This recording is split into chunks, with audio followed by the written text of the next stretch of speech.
Oke, sekarang ke mata kuliah pengantar pendidikan untuk materi yang keenam, pertemuan keenam, yaitu komponen-komponen pendidikan. Komponen merupakan bagian dari suatu sistem yang memiliki peran dalam keseluruhan berlangsungnya suatu proses untuk mencapai tujuan sistem. Jadi komponen itu kayak bagiannya ya, kayak bagian-bagian dalam sebuah sistem. Komponen pendidikan berarti bagian-bagian dari sistem proses pendidikan yang menentukan berhasil dan tidaknya atau ada dan tidaknya proses pendidikan. Bahkan dapat dikatakan bahwa untuk berlangsungnya proses kerja pendidikan diperlukan keberadaan komponen tersebut. Jadi komponen tersebut harus ada dalam sistem pendidikan. Harapannya kalau misalnya lebih lengkap komponennya bisa lebih mencapai tujuan yang diharapkan. Nah, komponen yang memungkinkan terjadinya proses pendidikan atau terlaksananya proses mendidik minimal terdiri dari 6, yaitu tujuan pendidikan, siswa, isi pendidikan, dan ini cuma 4 ya, satu tujuan, peserta didik, isi, dan konteks. Ada 5 berarti ya di sini. Oke, yang pertama tujuan pendidikan. Jadi tingkah laku manusia secara sadar maupun tidak sadar tentu berarah pada tujuan ya. Jadi setiap apapun yang kita lakukan pasti kan ada tujuannya ya. Begitu juga dengan apa yang dilakukan untuk dalam pendidikan pasti harapannya kan bisa mencapai tujuan pendidikan tersebut. Nah, keharusan terdapatnya tujuan pada tindakan pendidikan didasari oleh sifat ilmu pendidikan yang normatif dan praktis ya. Jadi kalau berdasarkan ilmu pendidikan, maka tentunya proses yang dilakukan itu harus tersistematis, terus terukur, ada tujuannya, dan proses yang dilakukan itu tidak asal gitu ya. Proses yang dilakukan itu berurutan karena ya ingin mencapai tujuan dari si pendidikan tersebut. Nah, sebagai ilmu pengetahuan normatif, ilmu pendidikan merumuskan kaidah-kaidah, norma-norma, dan atau ukuran tingkah laku perbuatan yang sebenarnya dilaksanakan oleh manusia. Sebagai ilmu pengetahuan praktis, tugas pendidikan dan atau pendidik maupun guru ialah menanamkan sistem-sistem norma tingkah laku perbuatan yang didasarkan kepada dasar-dasar filsafat yang dijunjung oleh lembaga pendidikan dan pendidik dalam suatu masyarakat. Jadi kan ada dua ya dimensinya, yaitu dimensi normatif sama dimensi praktis. Dimensi normatif itu ya aturan-aturan yang dirancang, sedangkan dimensi praktisnya berarti aplikasi dari aturan-aturan yang sudah dibuat tersebut. Langeveld mengemukakan bahwa pandangan hidup manusia menjiwai tingkah laku perbuatan mendidik. Tujuan umum atau tujuan mutakhir pendidikan tergantung pada nilai-nilai atau pandangan hidup tertentu. Pandangan hidup yang menjiwai tingkah laku manusia akan menjiwai tingkah laku pendidikan dan sekaligus akan menentukan tujuan pendidikan manusia. Jadi tujuan pendidikan manusia itu dirancang pasti tidak jauh dari tujuannya atau tingkah laku manusianya gitu kan, yang disebut sebagai tingkah laku yang baik berarti itu yang ingin dilestarikan dengan dimasukkan ke dalam tujuan pendidikan. Ya, Langeveld mengemukakan jenis-jenis tujuan pendidikan terdiri dari tujuan umum, tujuan tak lengkap, tujuan sementara, tujuan kebetulan, dan tujuan perantara. Pembagian jenis-jenis tujuan tersebut merupakan tinjauan dari luas dan sempit tujuan yang ingin dicapai. Urutan hierarki tujuan pendidikan dapat dilihat dalam kurikulum pendidikan yang terjabar mulai dari cita-cita nasional atau tujuan nasional di pembukaan Undang-Undang Dasar 1945, kemudian tujuan pembangunan nasional dalam sistem pendidikan nasional, terus kayak spesifik lagi ke bawah tujuan institusional ya, pasti beda-beda tuh, nanti akan diturunkan gitu kan berdasarkan level tujuan pendidikannya gitu. Misalnya kayak untuk tujuan SD itu pasti beda dengan tujuan SMP, dengan tujuan SMA ya. Terus nanti diturunkan lagi ke tujuan kurikuler atau tujuan per mata pelajaran gitu ya. Jadi pasti siswa yang mengambil mata pelajaran atau wajib misalnya mengikuti mata pelajaran matematika pasti tujuannya beda dengan dia mengikuti mata pelajaran IPA.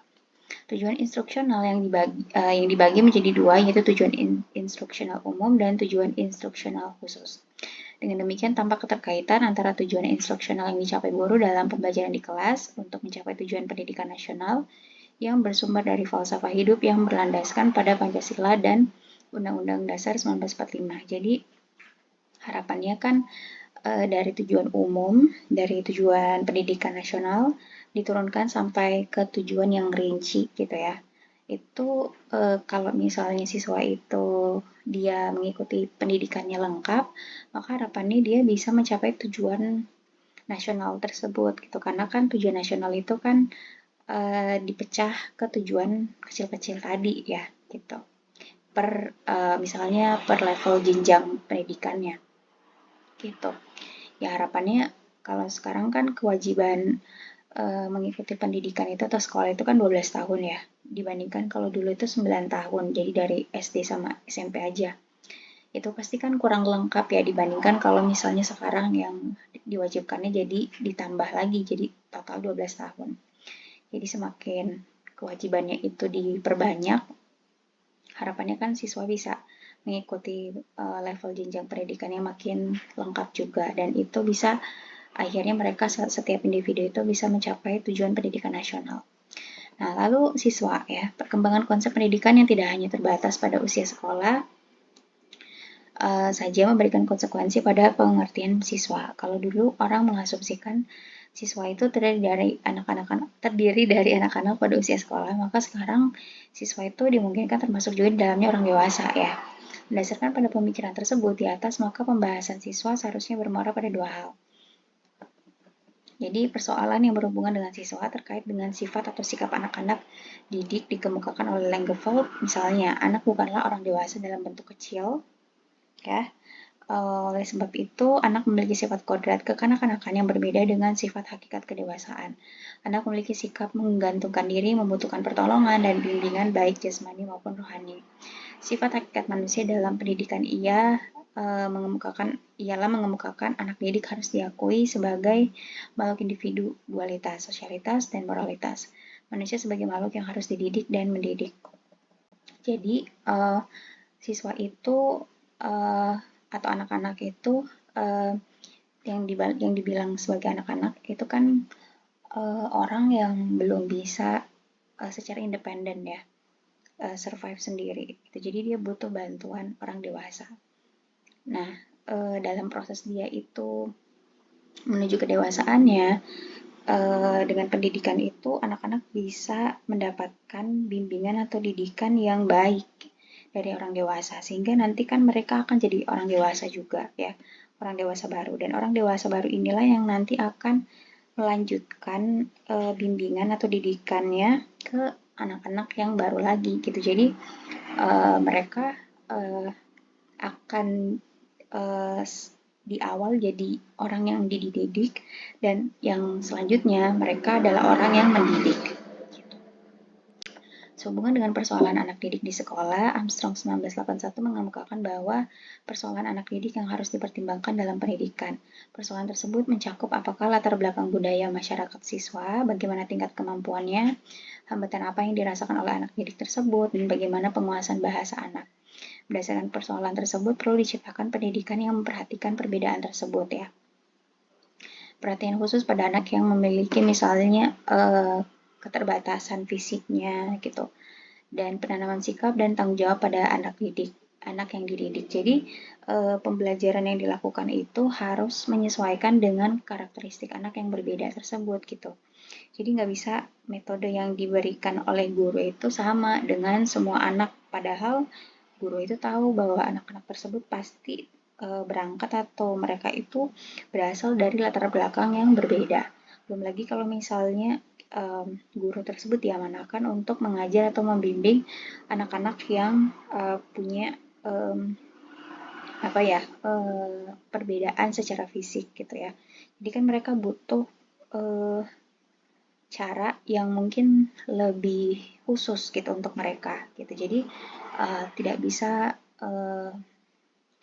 hanya misalnya ya dikategorikan ini anak yang normal, anak yang tidak normal, tapi habis itu tidak diberikan perlakuan yang berbeda. Artinya maksudnya bukan diskriminasi dalam arti negatif ya, tapi bagaimana si anak-anak yang berbeda ini tuh ya nantinya mau dia istilahnya, mohon maaf gitu ya, kalau bahasanya sekarang itu kan yang berkebutuhan khusus yang normal itu kan jadinya lebih dipentingkan kan anak-anak yang normal aja gitu. Padahal sebenarnya semua anak itu kan punya potensi ya, dan kita belum tahu gitu bahwa anak-anak yang berkebutuhan khusus ini, tanda petik ini, adalah anak-anak yang mungkin bisa lebih banyak potensinya. Nah, sayang kalau misalnya guru itu tidak melihat adanya bakat tersebut gitu. Jadi jangan sampai anak-anak tersebut tidak diberikan hak yang sepertinya gitu. Jadi baik itu anak yang mungkin mayoritas normal ya kita katakan, atau misalnya anak-anak yang spesial ini ya semuanya sama, diberi hak yang sama, tapi ya berarti tergantung perlakuannya aja gitu, yang ada yang butuh dikhususkan, ada yang mungkin ya bisa biasa aja gitu. Nah, pendidikan. Salah satu komponen penting dalam pendidikan adalah pendidik ya. Terdapat beberapa jenis pendidik, mungkin di sini maksudnya adalah pendidik ya, atau guru di sini. Jadi terdapat beberapa jenis pendidik dalam konsep pendidikan sebagai gejala kebudayaan yang tidak terbatas pada pendidikan sekolah ya. Ditinjau dari lembaga pendidikan, muncullah beberapa individu yang tergolong pada pendidik. Guru sebagai pendidik dalam lembaga sekolah, orang tua sebagai pendidik dalam lingkungan keluarga, dan pimpinan masyarakat dan juga anggota masyarakat harusnya ya, baik formal maupun informal, sebagai pendidik di lingkungan masyarakat. Nah, jadi yang termasuk kategori pendidik itu ya semua orang dewasa ya, semua orang dewasa, tidak terkecuali kalau menurut saya. Ya, jadi ada yang dia pasti punya peran yang beda-beda. Misalnya kayak kalau orang tua kan mereka bisa lebih banyak mendidik anaknya ya, menanamkan nilai-nilai yang baik, kemudian mengajak anaknya untuk berpikir kritis gitu ya dengan pertanyaan-pertanyaan kehidupan sehari-hari. Terus guru mengajarkan atau misalnya memfasilitasi anak-anak untuk memahami materi pelajaran yang tergantung level pendidikan. Sementara misalnya di masyarakat, orang-orang dewasa gitu ya, itu mereka juga harus mencontohkan sikap yang baik ya di depan anak-anak. Sehingga ya semua orang dewasa itu harusnya punya sikap yang baik gitu. Jadi biar ya secara natural anak-anak ini tuh bisa melihat contoh yang baik secara alaminya gitu, tanpa dibuat-buat. Nah, lanjut ke orang dewasa tadi ya. Orang dewasa ini adalah manusia yang memiliki pandangan hidup, prinsip hidup yang pasti dan tetap. Manusia yang telah memiliki tujuan hidup atau cita-cita hidup tertentu, termasuk cita-cita untuk mendidik. Manusia yang cakap mengambil keputusan batin sendiri atau perbuatannya sendiri dan yang akan dipertanggungjawabkan sendiri. Manusia yang telah cakap menjadi anggota masyarakat secara konstruktif dan aktif, penuh inisiatif. Manusia yang telah mencapai umur kronologi yang paling rendah 18 tahun, manusia yang berbudi luhur dan berbadan sehat, manusia yang berani dan cakap hidup berkeluarga, dan manusia yang berkepribadian yang utuh dan bulat. Jadi ya kalau dari segi umur, yang masuk dengan orang dewasa itu adalah yang sudah berumur 18 tahun ke atas gitu. Jadi harapannya orang-orang ini tuh ya punya nilai baik sehingga mereka bisa memberikan teladan ke adik-adiknya kah, atau misalnya anak-anak lain gitu ya. Nah, lalu orang tua. Kedudukan orang tua sebagai pendidik merupakan pendidik yang kodrati dalam lingkungan keluarga ya. Artinya orang tua sebagai pendidik utama dan yang pertama, dan berlandaskan pada hubungan cinta kasih bagi keluarga atau anak yang lahir di lingkungan keluarga mereka. Kedudukan orang tua sebagai pendidik sudah berlangsung lama, bahkan sebelum ada orang yang memikirkan tentang pendidikan. Secara umum dapat dikatakan bahwa semua orang tua adalah pendidik, namun tidak semua orang tua mampu melaksanakan pendidikannya dengan baik. Sebagaimana telah dikemukakan dalam bahasan di atas bahwa kemampuan untuk menjadi orang tua itu sama sekali tidak sejajar dengan kemampuan untuk mendidik ya. Jadi ya sebenarnya kalau secara idealnya ya, ketika orang dewasa itu memutuskan untuk punya anak, sehingga harapannya sih mereka itu prepare secara lahir batin, secara ilmu, secara waktu, secara ekonomi, sehingga ketika anaknya itu dilahirkan maka tidak ada alasan untuk tidak ada alasan anaknya misalnya ditelantarkan gitu, atau tidak ada alasan orang tua hanya memberikan kewajiban untuk mendidik itu di guru saja gitu ya. Orang tua itu harus punya kewajiban, maksudnya secara naluri gitu ya. Ketika dia mulai memutuskan untuk jadi orang tua, maka dia harusnya tahu apa yang terbaik untuk anaknya gitu ya. Jadi menurut saya sih bukan sesuatu yang berlebihan kalau ya orang tua memang harus mendidik anaknya gitu ya. Kalau misalnya ada dikatakan bahwa ini adalah orang tua yang baik, ya memang wajarnya memang orang tua harus baik gitu ya. Gitu. Jadi tidak bisa dilebih-lebihkan orang tua itu ya memang sudah ya kalau dia memutuskan untuk punya anak maka dia harus jadi orang tua yang baik gitu ya. Jadi orang tua itu harus tahu gitu apa sih misalnya tantangan nanti untuk anak-anaknya ketika dia hidup di masanya mereka gitu. Jadi mereka harus prepare itu sebenarnya ya. Nah, guru atau ketika orang tua itu memutuskan anaknya bersekolah, maka sebenarnya kan orang tua ini tuh meminta tolong ya untuk memberikan sedikit haknya ke guru gitu. Jadi ketika anak itu balik lagi ke rumah, maka ya tidak ada harusnya lepas tangan lagi dari orang tua, maka balik lagi pendidikannya itu di orang tua lagi gitu. Nah, lanjut ya ke guru atau pendidik di sekolah.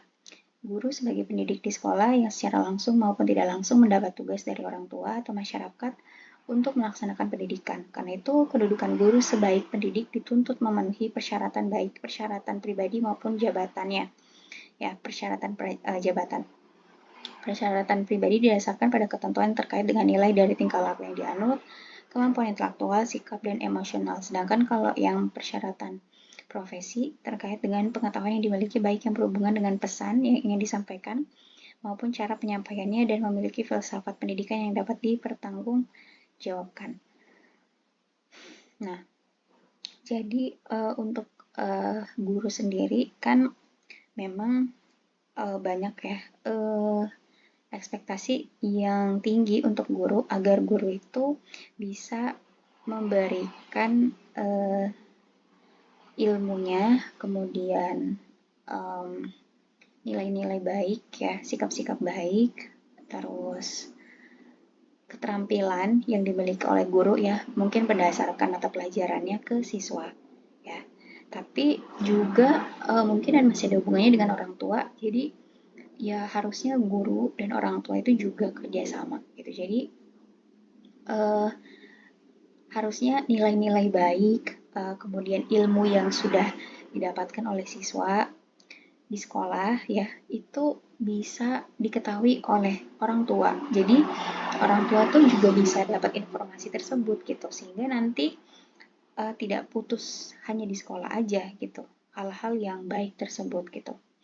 Sehingga ya bisa lanjut gitu antara nilai yang baik, ilmu yang tadi sudah didapatkan, keterampilan yang mumpuni itu tidak hanya dipakai di sekolah saja, tetapi misalnya anak bisa juga menceritakan kembali gitu ke orang tua, atau misalnya orang tua ketika punya waktu lebih gitu ya bisa juga gitu belajar bareng-bareng dengan anaknya gitu ya terkait dengan materi yang sudah dia pelajarinya di sekolah gitu ya. Nah, kemudian pemimpin masyarakat dan pemimpin keagamaan, selain orang dewasa, orang tua, dan guru, pemimpin masyarakat dan pemimpin keagamaan merupakan pendidik juga. Peran pemimpin masyarakat menjadi pendidik didasarkan pada aktivitas pemimpin dalam mengadakan pembinaan atau bimbingan kepada anggota yang dipimpin. Pemimpin keagamaan sebagai pendidik tampak pada aktivitas pembinaan atau pengembangan sifat kerohanian manusia yang didasarkan pada nilai-nilai keagamaan. Nah, menurut saya penting sekarang orang-orang di sekitar anak-anak gitu ya, misalnya tetangga lah, atau misalnya siapapun gitu, yang mereka itu adalah orang dewasa di sekitar anak-anak tersebut, ya tidak harus membeda-bedakan perlakuan anaknya gitu ya. Jadi siapapun baik dia itu anaknya sendiri ataupun anak tetangga gitu ya, mereka harus dilindungi dan dibimbing sama rata gitu ya. Jadi biar tidak ada perlakuan yang berbeda di situ, tidak ada diskriminasi, dan kan mereka juga akan jadi pengganti dari orang dewasa tersebut nantinya kelak, sehingga harapannya nilai-nilai baik, nilai-nilai yang luhur yang mungkin masih dijunjung tinggi di daerah tersebut gitu ya, baik itu yang berhubungan dengan nilai agama atau kepercayaan itu gitu ya, ataupun misalnya norma yang umum itu bisa tetap dilestarikan ke anak-anak tersebut gitu. Jadi walaupun misalnya di suatu daerah itu banyak terdapat orang-orang yang punya kepercayaan agama yang beda-beda gitu ya, tapi tentunya kan setiap dari nilai agama itu kan pasti ada benang merahnya ya, atau pasti ada yang general gitu atau yang sama gitu ya dengan agama-agama manapun gitu. Jadi mungkin itu yang harusnya lebih diutamakan untuk diajarkan atau dicontohkan dari orang-orang dewasa ini. Misal sikap bertenggang rasa, sikap saling memendulikan sesama ya, terlepas dari perbedaan suku ataupun perbedaan misalnya budaya ataupun agama gitu. Sikap saling melindungi satu sama lain, terus sikap saling menghormati satu sama lain ya, sikap saling menghargai ya. Misalnya ketika ada yang sedang beribadah, maka kita yang mungkin berbeda agama, kita melindungi mereka yang punya agama lain yang sedang beribadah. Begitu juga sebaliknya gitu. Jadi kayak nilai-nilai yang punya nilai-nilai yang diajarkan di agama yang mungkin sama, itu yang mungkin lebih diutamakan gitu ya. Dan tentunya nilai-nilai yang mungkin spesifik di agama tersebut juga tetap diajarkan gitu. Tapi bagaimana caranya untuk menciptakan kerukunan antar umat beragama gitu ya, untuk menciptakan kerukunan antar orang-orang yang punya budaya yang berbeda atau berasal dari daerah yang berbeda itu ya.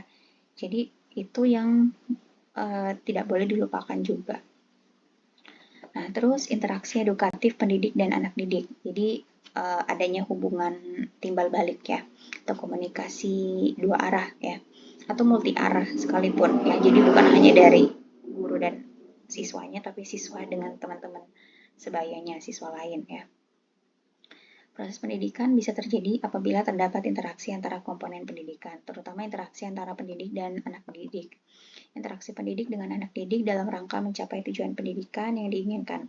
Tindakan yang dilakukan pendidik dalam interaksi tersebut mungkin berupa tindakan berdasarkan kewibawaan, tindakan berupa alat pendidikan, dan metode pendidikan. Ya, jadi ya mungkin kalau menurut saya sekarang itu kita di era dimana kan anak-anak itu sudah bisa ya. Jadi mereka itu lahir mungkin bisa dengan sendirinya mengakses informasi gitu ya lewat alat smartphone gitu ya. Jadi mereka nggak perlu diajarkan lagi gitu ya cara untuk mencari sesuatu. Misalnya mencari materi, pelajaran di internet. Sehingga ya ini kan sebenarnya memudahkan guru untuk membuat siswa itu bisa belajar tanpa harus terikat mereka belajar di kelas atau harus diawasi oleh guru. Tetapi yang tetap harus dipertahankan dalam komunikasi antara guru dan siswa itu adalah guru itu kan punya keahlian dalam pengalaman yang lebih lama hidup ya. Terus punya keterampilan yang lebih banyak. Jadi belum tentu siswa yang pintar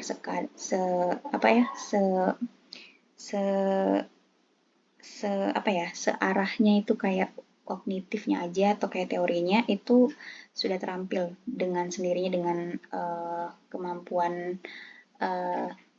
psikomotornya gitu ya. Jadi ya guru tetap harus membimbing anak-anak yang misalnya mereka tahu informasi apa, tapi ketika dicek lagi kan bisa aja terjadi misinformasi, bisa terjadi yang namanya siswa itu rawan untuk mempercayai yang namanya berita bohong atau hoax gitu. Nah, belum lagi keterampilan itu kan sesuatu yang harus dipandu oleh orang yang ahli ya.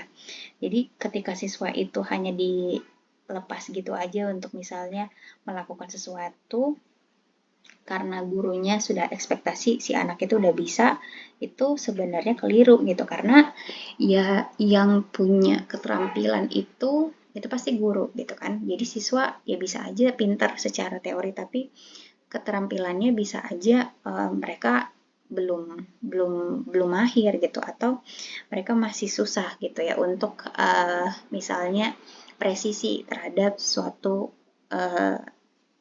apa ya, tindakan dari keterampilan itu gitu ya. Misalnya ketika siswa itu diminta untuk melakukan latihan percobaan di laboratorium, ya itu sangat penting panduan dari guru atau pengawasan dari guru dan bahkan demonstrasi di awal gitu ya oleh gurunya, karena siswa kalau dari teori aja terus mereka praktekkan sendiri itu pasti akan mungkin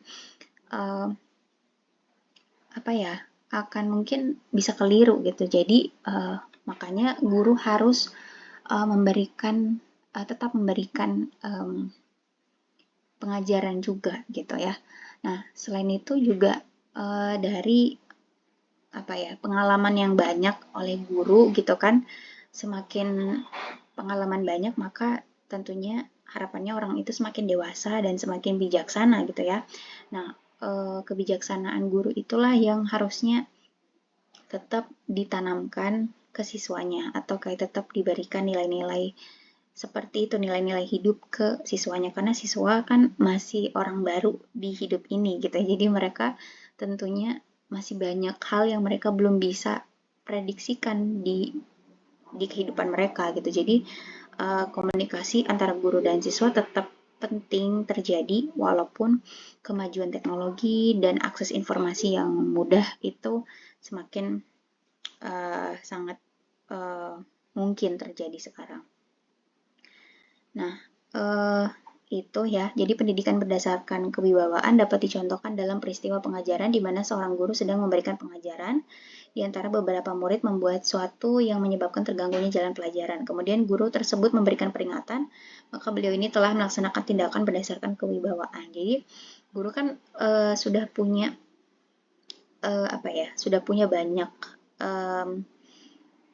pengalaman, dan misalnya ketika siswa itu melakukan A, maka guru itu sudah punya gambaran nanti siswa akan mendapatkan konsekuensi A juga gitu. Jadi untuk bisa misalnya kerugian itu diminimalisir, maka tentu guru akan menegur gitu ya, atau guru itu akan memberikan peringatan atau himbauan gitu, atau kayak rambu-rambu ya untuk siswa itu tidak sampai ke kerugian itu atau mendapatkan bahaya yang tidak mau itu terjadi ya oleh siswa. Nah, dengan demikian tindakan berdasarkan kewibawaan itu yaitu bersumber dari orang dewasa sebagai pendidik untuk mencapai tujuan pendidikan. Jadi tujuan kesusilaan, sosial, dan lain-lain. Nah, masih banyak ya. Oke, kita lanjut lagi. Tadi alat pendidikan adalah suatu situasi atau perbuatan. Dengan situasi atau perbuatan tersebut akan dicapai tujuan pendidikan. Tindakan pendidikan untuk menciptakan ketenangan agar tercapai tujuan pendidikan tertentu dalam proses pengajaran, atau melakukan perbuatan untuk mencapai tujuan pendidikan tertentu, umpamanya nasihat, teguran, hukuman, dan teguran gitu ya tadi. Dalam interaksi pendidikan tidak terlepas metode atau bagaimana pendidikan itu dilaksanakan. Jadi ada yang mungkin disebut sebagai metode diktatorial, ya, metode liberal, dan metode demokratis. Metode diktator itu bersumber dari teori empiris yang menyatakan bahwa perkembangan manusia semata-mata ditentukan oleh faktor di luar manusia, sehingga pendidikan bersifat maha kuasa. Sikap ini menimbulkan sikap diktator dan otoriter, pendidik yang menentukan segalanya. Jadi kayak teacher oriented gitu ya, dan guru nggak mau misalnya siswa itu punya jawaban yang selain jawaban guru itu adalah metode diktator, dan itu tidak harus dilanjutkan ya di era sekarang. Metode liberal itu bersumber dari pendirian naturalisme yang berpendapat bahwa perkembangan manusia itu sebagian besar ditentukan oleh kekuatan dari dalam yang secara wajar atau kodrat ada pada diri manusia. Pandangan ini menimbulkan sikap bahwa pendidik jangan terlalu banyak ikut campur terhadap perkembangan anak. Biarkanlah anak berkembang sesuai dengan kodratnya secara bebas atau liberal. Nah, kalau ini mungkin ya kalau diibaratkan guru itu rem, nah ini remnya itu nggak dipakai sama sekali gitu. Jadi tidak begitu juga ya. Jadi perlu ada kelonggaran untuk anak-anak bisa berkembang, tetapi tetap pengawasan itu selalu harus guru lakukan gitu. Jadi karena ketika yang diajarkan itu anak-anak ya, yang misalnya SD itu pasti pengawasannya harus lebih banyak dibandingkan mungkin anak SMP terus SMA gitu. Jadi semakin dia dewasa atau level pendidikannya semakin tinggi, maka memang pengawasannya akan semakin berkurang. Tetapi bukan berarti pengawasan itu nol ya. Nah, lanjut ke metode demokratis, bersumber dari teori konvergensi yang mengatakan bahwa perkembangan manusia itu tergantung pada faktor dari dalam dan dari luar. Di dalam perkembangan anak, kita tidak boleh bersifat menguasai, tetapi harus bersifat membimbing ya. Di sini tampak bahwa pendidik dan anak dididik sama penting dalam proses pendidikan untuk mencapai tujuan pendidikan. Nah, Ki Hajar Dewantara melahirkan asas pendidikan. Jadi ada Tutwuri Handayani ya, ing Madyo Mangunkarso, ing Ngarso Sung Tulodo. Artinya pendidik itu kadang mengikuti dari belakang, kadang harus di tengah-tengah, berdampingan ya. Dan kadang juga harus di depan untuk memberi contoh atau sebagai pemimpin ya gitu. Jadi fleksibel pendidik itu bisa di tengah di antara siswanya, bisa di depan, bisa di belakang. Nah, isi pendidikan. Isi pendidikan memiliki kaitan yang erat dengan tujuan pendidikan. Untuk mencapai tujuan pendidikan perlu disampaikan kepada siswa isi atau bahan yang biasanya disebut kurikulum dalam pendidikan formal. Isi pendidikan berkaitan dengan tujuan pendidikan dan berkaitan dengan manusia ideal yang dicita-citakan. Untuk mencapai manusia yang ideal yang berkembang keseluruhan sosial, susila, dan individu sebagai hakikat manusia perlu diisi dengan bahan pendidikan. Macam-macam isi pendidikan tersebut tentunya sebenarnya ya materi pelajaran itu ya. Jadi materi pelajaran itu kan pasti bukan hanya memuat siswa itu harus pintar secara kognitif, tapi dia juga terampil dan juga punya sikap yang baik gitu. Misal kayak siswa itu belajar materi IPA ya. Jadi kalau secara kognitif kan siswa harus pintar ya untuk menguasai materi IPA. Tapi kalau secara terampil siswa juga harus bisa misalnya menerapkan metode ilmiahnya gitu. Dan sikapnya itu misalnya siswa itu harus punya sikap-sikap sikap-sikap ilmiah gitu, misalnya jujur, teliti gitu ya, terus bertanggung jawab, cermat ya, itu. Jadi peka gitu. Jadi harusnya sih komplit ya materi pelajaran dengan 3 domain tadi ya, sikap, pengetahuan, dan keterampilan. Nah, lingkungan pendidikan meliputi segala segi kehidupan atau kebudayaan. Hal ini didasarkan pada pendapat bahwa pendidikan sebagai gejala kebudayaan yang tidak membatasi pendidikan pada sekolah saja. Lingkungan pendidikan dapat dikelompokkan berdasarkan lingkungan kebudayaan yang terdiri dari lingkungan kultural ideologis, lingkungan sosial politis, lingkungan sosial antropologis, lingkungan sosial ekonomi, dan lingkungan iklim geografis. Ditinjau dari hubungan lingkungan dengan manusia dapat dikelompokkan menjadi lingkungan yang tidak dapat diubah dan lingkungan yang dapat diubah atau dipengaruhi. Lingkungan yang secara sadar dan sengaja diadakan untuk mencapai tujuan pendidikan tertentu. Dari sudut tinjauan lain, Langeveld lingkungan pendidikan menjadi lingkungan yang bersifat pribadi atau pergaulan dan lingkungan yang bersifat keadaan, segala sesuatu yang ada di sekeliling anak. Keseluruhan komponen tersebut merupakan suatu kesatuan yang saling berkaitan dalam proses pendidikan untuk mencapai tujuan pendidikan. Ya, jadi lingkungan itu tuh mungkin kalau orang mendefinisikannya adalah sesuatu di luar dari orang tersebut ya, jadi di luarnya. Tapi sebenarnya lingkungan itu bisa aja lingkungan di dalam diri individu itu ya, lingkungan anak di dalam ya, berarti cara berpikir dia, kemudian mood dia, terus minat dia, ya, bakat dia, gitu. Jadi itu lingkungan di dalam internal. Sedangkan kalau lingkungan luarnya berarti ya tempat tinggal dia, sekolah dia, guru-gurunya, siswa, teman-teman lain, orang dewasa, orang tua, terus media yang dia pakai atau apa kebiasaan dia gitu. Jadi lingkungan itu tuh lebih luas dibandingkan hanya sekedar lingkungan eksternal aja sebenarnya gitu ya.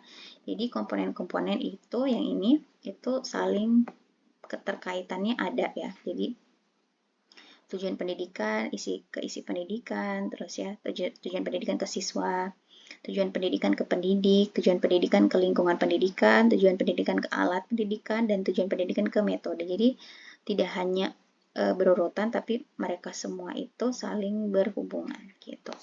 Oke, thank you.